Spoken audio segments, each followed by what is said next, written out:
Alright, hello. So guys, we have special guest here, Bobby, Play2Learn. You can call him Saki. As what will happen is once we get the first life out, I'll be playing it. And if you can try this exercise with me of trying to tell me what you were thinking at the time while you were playing. Okay. And that's why like getting a recent mod is excellent. Yeah, I can probably do that, yeah. All right. So yeah, I'm just here on high ground. Usually I can get some good nades here as well if they try to push in up top or at the bottom from this angle.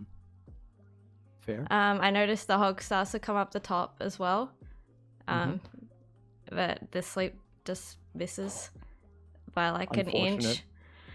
Here, I always think like Numbani. I'm like, do I want to be on this side or do I want to be on the other side?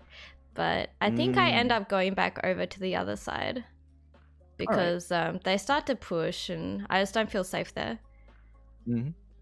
Oh, my monkey, I just couldn't save my life. I don't know what to do. Like monkey just kind of fed. I don't know. Did he feed? I don't know. I'm like frankly speaking, I'm watching more towards you because you're the student today. Yeah. Okay, you managed to get back. You did come back to this side in the end. Yeah. And you're putting in some heals. Okay, so in teaching we call this opening the schema, and it basically is just asking a couple questions, see what you feel of the hero, what you feel of the character, we feel of the game, and we're probably going to start with what you believe your role, a bit broad, no right or wrong answers, of what's your role as a support. What is a support player? What does support player do? To help win fights. Help win. Oh, that's very good. Okay. For sure. Like, if I'm not there usually in a fight, it's obviously a least chance of winning. Say if the other team's honor is there in a fight and I'm not there, then it's most likely the other team's going to win the fight. Definitely Anna specifically, her anti-nades are just huge. If she can get a fat anti, then the win conditions are a lot better. That's how I see Anna. Okay, well, that's fair. Now, I'm just trying to think if there's anything else. We don't need to her utility is just big. Like, you need to make the most of her utilities. You're right, and you've definitely covered that, haven't you? Like with nades, and there's a bit more than that. But like, I think this is excellent. In fact, I'm kind of surprised, if I'm honest, in a really good way, because normally the first thing that a vast majority of people would probably go to by gut feeling is tell me that their job is support as healer or doctor the entire time, which always confuses me. And you didn't come up with an answer by default, which is actually great.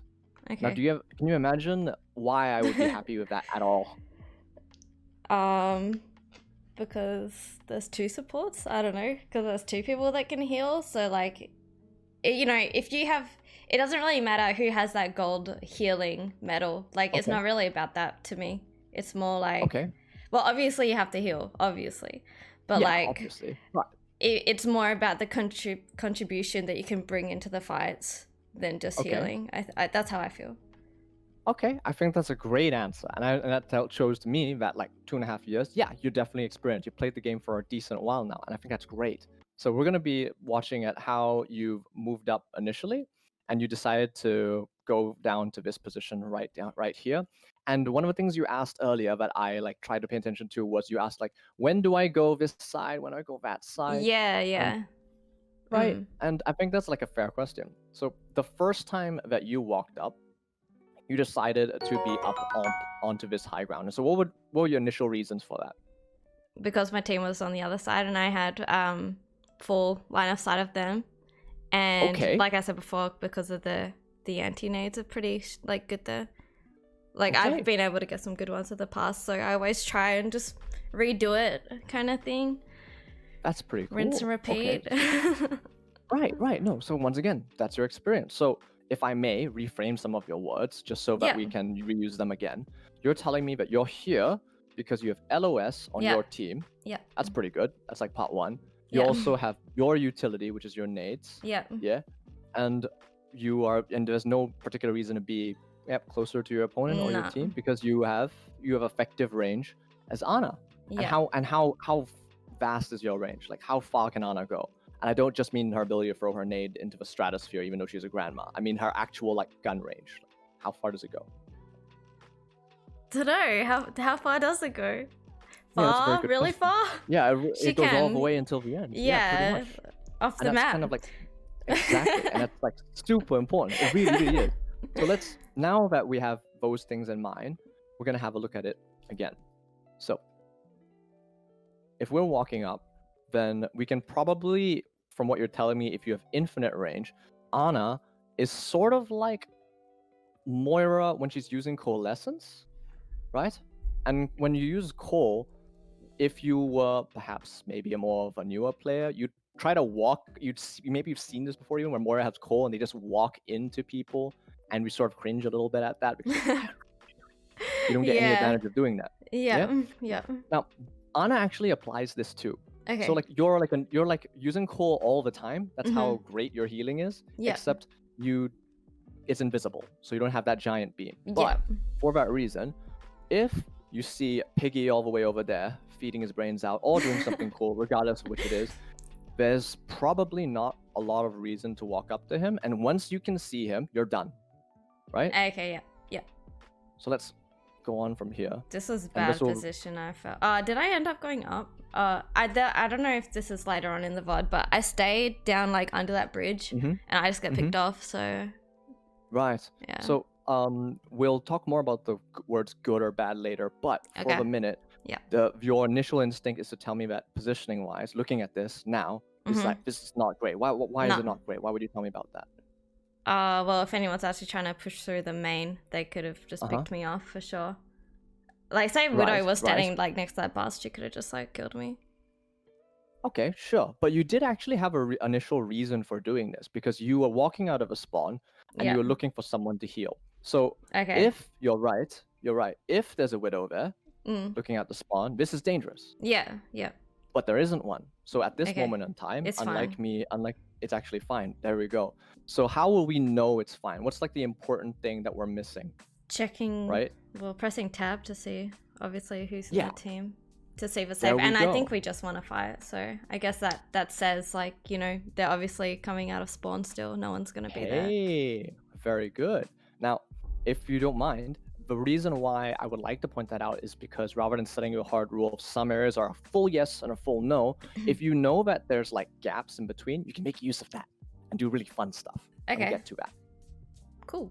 So, up here, your initial positioning was up on the far left. Yeah. And you had some really good reasons for being on the left. If we look at it now, what are your reasons this time? Did your reasons change? I didn't have enough time to get to the other side because I thought someone was going to get picked off by the time I get to the other side. That I remember thinking that for sure.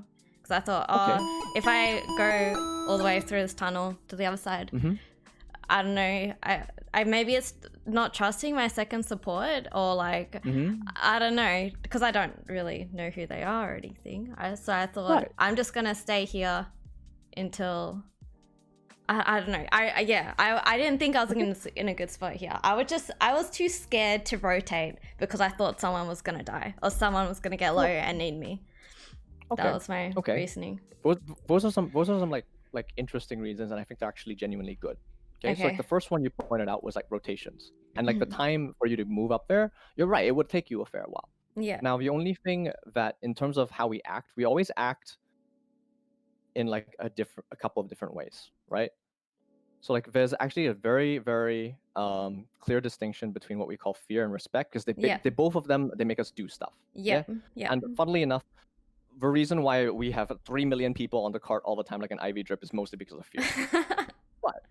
but the most important thing is because both of these things make us do stuff, we need to know what separates this. So if we have the information, just like a moment ago, right? If we never ever walk to mid ever because we're scared that we might get shot by something, we'll never actually take advantage of that position. But if we have information, then it becomes respect, because you respect that the opponent could do something there, but since you know it's not the case, you can do something different. So here, you talked about a rotation. And you deliberately stayed here because you said, oh, that's going to take a while. Yeah. So seconds after, you have people here. So Yeah. were you that far off? No. I think your reasoning was actually fine. I think your positioning is mostly fine, if not decent, like Yeah. getting here, other than if you earlier on went through the other way to climb up. So I think this is fine. Yeah.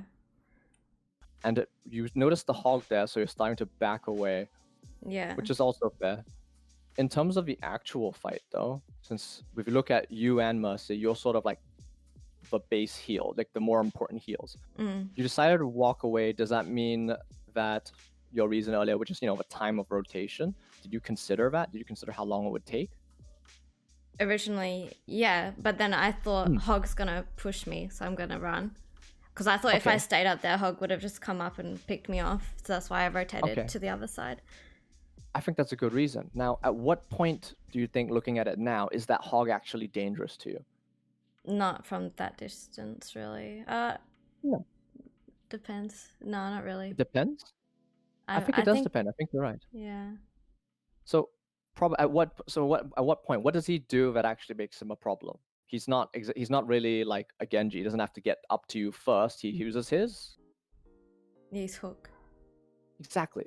So if we have that range in mind, what you can do, you can do is be a lovely bird. If anyone kid has ever walked in a park before, and like noticed that they want to just chase the birds when it's fun, have you always wondered when there's like this almost like this invisible force field line, and once you pass it, the bird just flies away? Yeah. Right? Yeah. Yeah, you can actually mimic that as well. Because the reality is, he's not actually dangerous just until that moment where he cuts that range. line. Yeah, okay. Yeah. Yep. So like holding your ground, you might be able to do more here. And more importantly, you were telling me about your 6 sleeps earlier. And you won't be able to get that chance to happen if you're already moving ahead first, which may not necessarily be a bad thing though. So what I was getting at with the rotation timing is that if you thought, okay, my team doesn't need this burst heal while I walk through this bridge, then that's really good. Because you consider that you're not in that fight. You talked about being in the fight just now, didn't you? Winning fights, you have to be in the fight, not dead, but you also have to be a part of it. Yeah.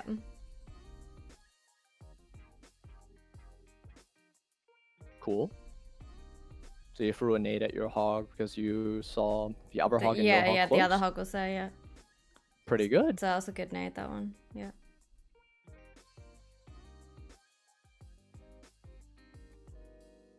Okay, so up to this point, I'm looking at generally what you've been up to. And you were about 2 minutes in, you have about 98% ult charge. Now, there was definitely a lot of healing in, but I'm going to ask a super interesting question that I have had to ask all my students, even down to top 500. What is the point of healing? What are we trying to heal for? The Survivability? main important reason. Survivability? Yeah, you're right. You're right. So when do we need healing? When they are low. When they're low to, like, obviously their health is low. That's when they need healing. Or... Okay. Yeah, that's how I see it. Okay, well, that's, once again, you have displayed experience, because this is, once again, not the traditional answer I've mostly been told. Really? Yeah, most of the time I'm told is if they take any damage, we heal them. We heal them immediately once they take any form of damage at all. So all support players do feel like Ana grandmas trying to babysit their players for some reason. It's a bit funny, hey. Now, I mean, I guess if I see, obviously, people taking damage, I do try and heal it. Yeah. Yeah, and it does look like you're definitely encompassing that, but you've covered sort of like the secret of healing, right? Okay. That makes you instantaneously more powerful, and I will explain why. So we only care about one actual thing, and that's preventing death. Yeah. As far as we're concerned, is if we give enough healing that people don't ever die, we're doing an excellent job. Not if we have people at full health the entire time in the game. I'm sure you had your games where people just go, Ryan, like just pretty much like Korean Overwatch pros. Yeah. They'd use everything. They shoot at him. He don't die. Your team die. Very frustrating. Yeah. Right? Ana falls under the category, at least I would like to call like a burst heal because of nade. Yeah. And that is really, really, really good for you to know and slowly learn when your team takes damage. Because that way, just like pretty much like a professional, so you're not going to be on the clock all the time. If you know that the amount of damage at the start of a fight is like, nah, little stuff, and then like your random Genji player decides he wants to go to feed town and he goes, but that's not your problem anymore. He's dead. So, Yeah. but the general amount of damage ramps up as the fight starts, right? Yeah. Which means your job as Ana is around here for the healing portion. Yes, you can do all the support and all that in between, but all this extra on the side, assuming that you're very smart and don't end up getting killed yourself by accident, this is potential time. You can do other things. Okay. In other words, I'm going to say, even though you have people watching, the very, very scary thing, I would like people to DPS as their supports. Yeah. Because you got nothing to do here.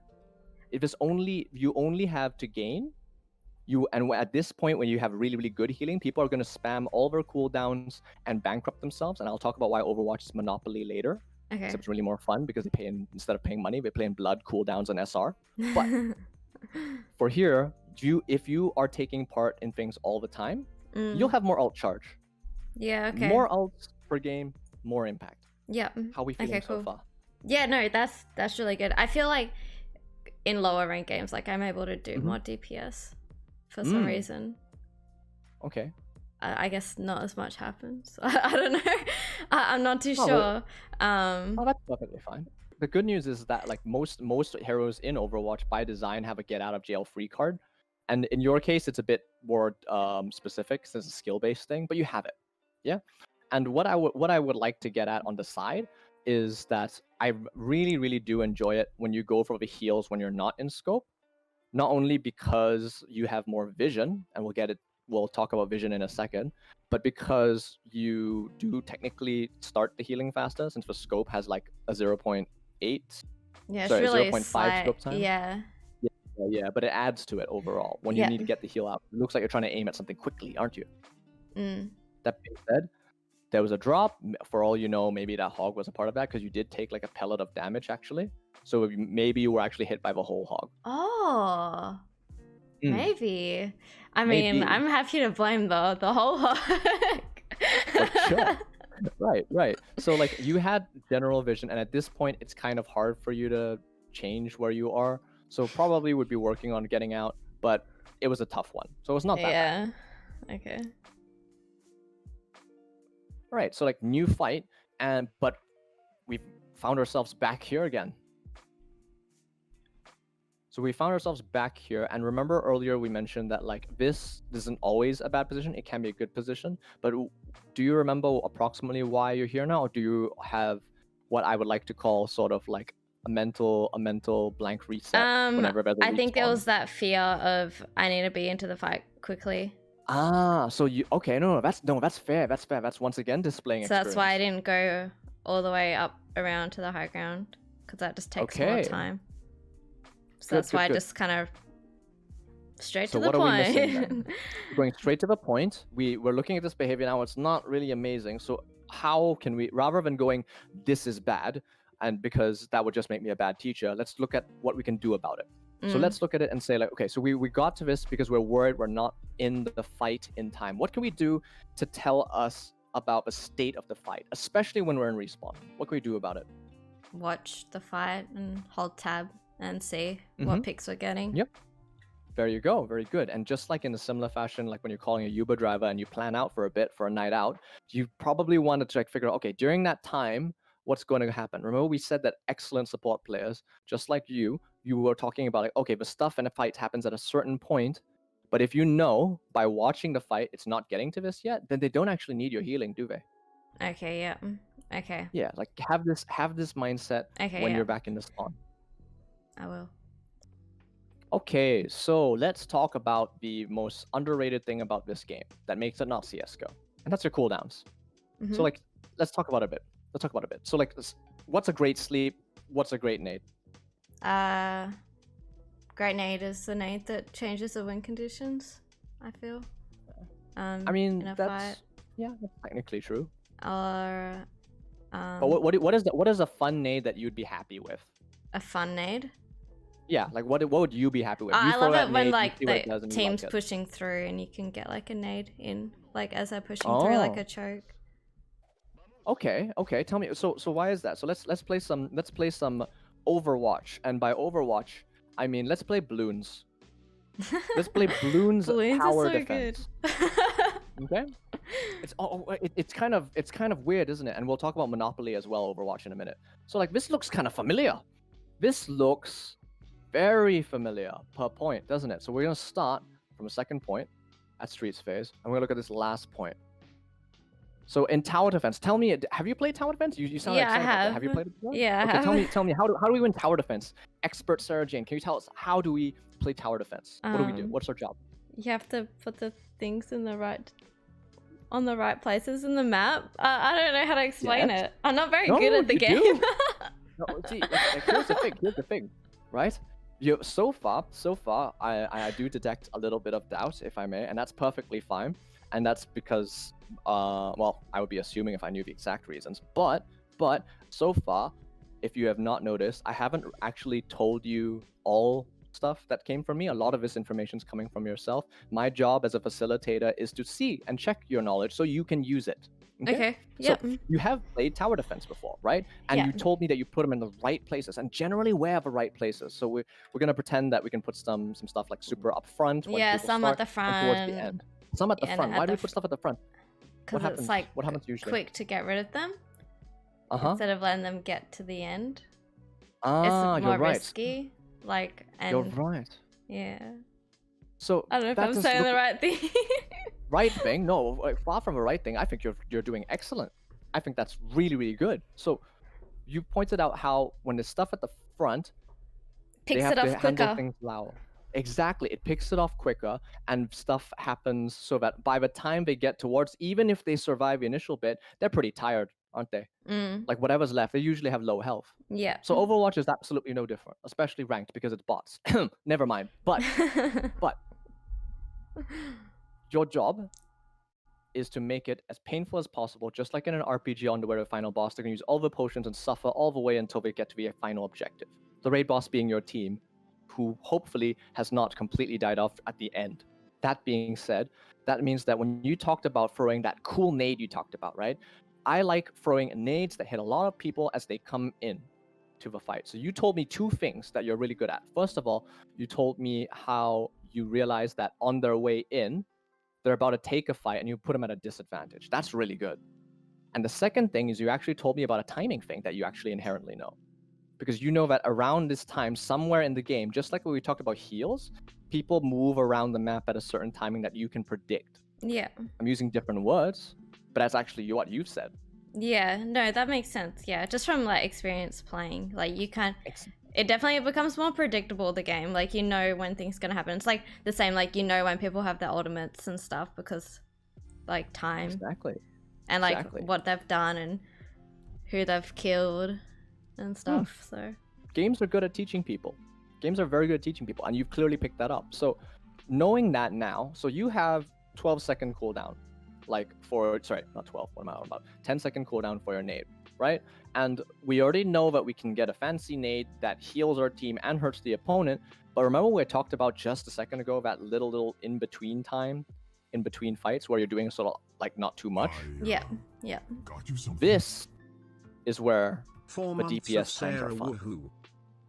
Okay. So, knowing that, and knowing that these balloons, like playing balloons, these people are going to constantly do the same thing over and over again. There will be a bit of variation, but bear with me. Yeah. They will, generally speaking, do this.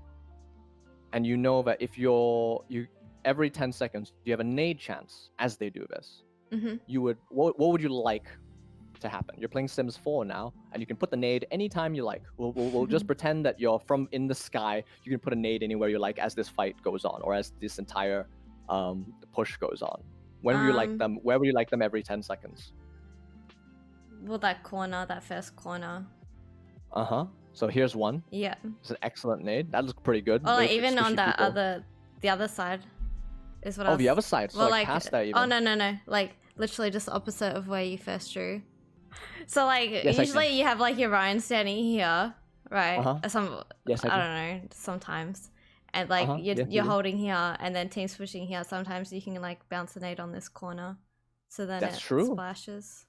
But that's very true. Okay. But yeah, just so say like anywhere in that frame.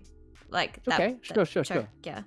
That's fair enough. And once again, that's knowledge. That's you using your experience and finding a solution specific to you. I didn't tell you that nade spot. Good job. Your experience. So, and as the fight goes on, let's assume that they survive, regardless of how that goes. They're going to keep going, right? Mm-hmm. So just like in tower defense, okay, well, if they got through the first things, we have the next part. So 10 seconds later, if they're around, maybe, I don't know, maybe they got to the first bend, like this first corner here, and your opponent's approximately here. Maybe this is when the next nade you would like to have it come in.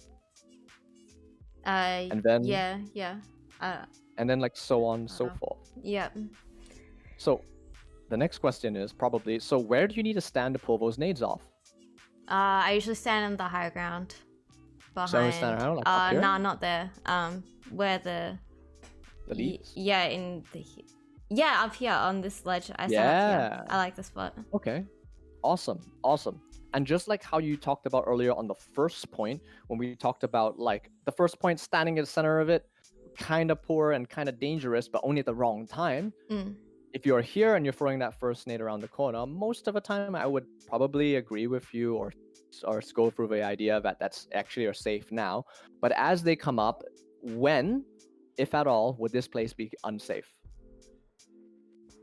Probably when they get past that, like say where Winston is. Yeah. Like they get past that. So like about that line. Yeah. Very and good. then I would rotate to where the mini is. There's a health pack. Here. Yeah, I usually see it here. Right, so now you can kind of see your opponent, but we can't do that second nade we talked about, didn't we? No. So where could we go to try and get that second nade? Through the tunnel on the other side. Through the tunnel, right? Yeah, sometimes I'll And at the right time, it looks a bit scary if they are like close. Yeah. But as you know, just like a roadhog that walks around at the right time, it's actually quite doable. So you'd probably throw the nade, and your original goal of healing your team, do you think you could still achieve that as you do this? It depends what my team is. Where would my team be? Let's say where they are use now. An example there, like about there, and your opponent has decided to move up. No, it would be really hard for me to see my team. It would be. I would just go run through the tunnel again. Right, and you go around through the tunnel again. Just pretty doing easy sprints. To do. So you'd, if you see your team at I don't know, maybe they're all like pretty beat up, and you know that that's the nade timing from earlier, would you go ahead and still go ahead for that nade? If it was the earlier part of the fight, yeah. Yeah, but if not, then then I would just stay on this mini. Very good. So now you have options, and now as you're doing things, states of the game flow from one to the other. And why I'm trying to like sort of get to this state is because only a moment ago you were telling me, Saki, I actually don't know when to stand left or right and that sort of thing. And I'm like, that's very fair, right?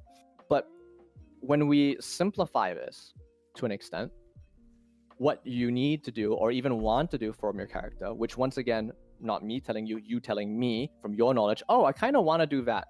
I want this, I want that, which is part of my playstyle of getting decent nades, as SarahJane getting really, really cool nades per fight. I would like to do it here, here, and here. And now I'm going, okay, cool. So Jane, Sarah, how would we like to do that? And you've come up with a really good idea so far. I think that's really good. Okay, cool. So what's a great sleep dart? What is a sleep canceling dart ults. Canceling ults. Ooh, very good indeed. So canceling ults is one. Are there any others that you really like? Well, if like Tracer is on me, and like so anyone that's trying to flank me, I sleep them. They're good. So yeah, canceling ults and then like flanks.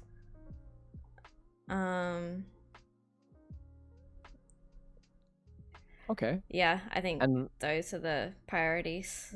Sure. I would guess that like anything else in between. So if it doesn't fall into either of these categories, well, what would you probably use a sleep dart for, if at all? Helping someone else out. Okay, I think that's really good. So like in the middle, maybe even in like two hogs like fighting each other. So, but in terms of like priority, in terms of like, I believe you mentioned in previous coaching, you said like you hold them and you use them too early. Is that, or was that different wording? I'm trying to remember what it was.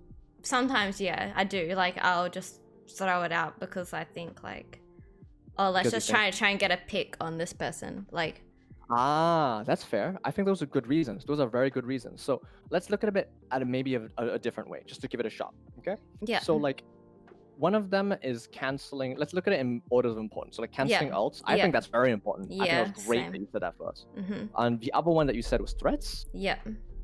So, in other words, if we have our sleep dart, these are now handled. These are what's important. Yeah. Mhm. And if we do it for anything else, which is what we mentioned earlier, we're probably going to assume that this is not a problem and this is not a problem. Yeah. So for the next 12 seconds after we use a sleep dart, let's say we use it, we're going to assume, okay, for the next 12 seconds, I don't need to cancel out. For the next 12 seconds, I don't need to cancel a threat. Yeah. And that's like a more solid way of having it out there. So rather than using the sleep first, you consider You need to what think are the first. threats. Yeah. Well, kind of. Yeah, I agree. But also like depends, right? So let's look at this team. Let's look at this team. Who's like an ultimate cancel that may matter to you? A lot of these are fairly difficult. Hog? Yeah. Okay, no. I think that's an easy one, I guess. That's an easy one. That's a more realistic one. Yeah. And you kind of can do Junkrat, but not really, right? So good. Yeah, it depends if you know where no. Okay, I guess so you what don't really about go threats, then? hunting down Junkrat while he's using his No. ult. Hopefully not. No, I would be very. That would make you a much braver person than me, right? And I believe that already. That being said, here we go. So, in other words, in terms of canceling, if we know, which you talked about pressing tab, because once again, you experience pressing tab, you've already done this, especially at the spawn, then you probably don't need to hold it for ult reasons, anything other than hog, which makes it really easy to handle now mentally. So, the next is threats. What's a threat? What's a threat in this? Let's have a look again. Torb with his hammer? No. Top of his hammer? No, I'd say that's a threat. I wouldn't like that. I wouldn't like to have to happen at all. I'd run. I'd leave the game and rejoin. So I'd rejoin in the spawn. I'm not gonna get hammered. I mean, wait, they don't have a think game like that. They're not running a dive, so. Okay, very good. They're not running a dive, so that means the chance of someone flying at you probably isn't very high. Yeah, no. Okay, so in that case, if you're looking at this composition, just need to be saving it for the hog for this comp. If a hog tries to hook me and stuff. Okay, so at any point in time, if he's either used hook or he doesn't have ultimate, how free are you to use your sleep dart in this game? Just if someone's just in a bad position, just to sleep them, and then we can just tackle them down. There possibly. We go. So now we no longer. Sorry, I interrupted you. Go ahead. I just said possibly. Okay, possibly. Yeah, fair enough. So like, assuming all the things you said are true, which by the way they are. Good job on you. We can probably assume that for this game on this offense, assuming that they don't swap any heroes, you're more free to use your sleep dart rather than. So in this game, you can be much more free with it, and in the other game, you might not be so free with it. Yeah. Okay. That makes a lot of sense. Yeah, that does. Yeah, 100%. Awesome. Thank you so much again. So how can people find you if they want help coaching? That's fair enough. So I guess anyone can find me on twitch.tv/Play2LearnOverwatch. We also do have a Discord with a lovely community, not only where we answer questions and the like, we also do talk about general life, mental health, self-improvement, all the shebang. You also can find me on Twitter on Asian Snack Dino, because I genuinely do love all the snacks and drinks in Japan, and I wish I could go back. And throw me any questions anytime. I love Japan. Thank you. I really appreciate it. All right. Cool. You have a great dinner You and too. a good night. Yep. Good night. Bye bye. Thank you.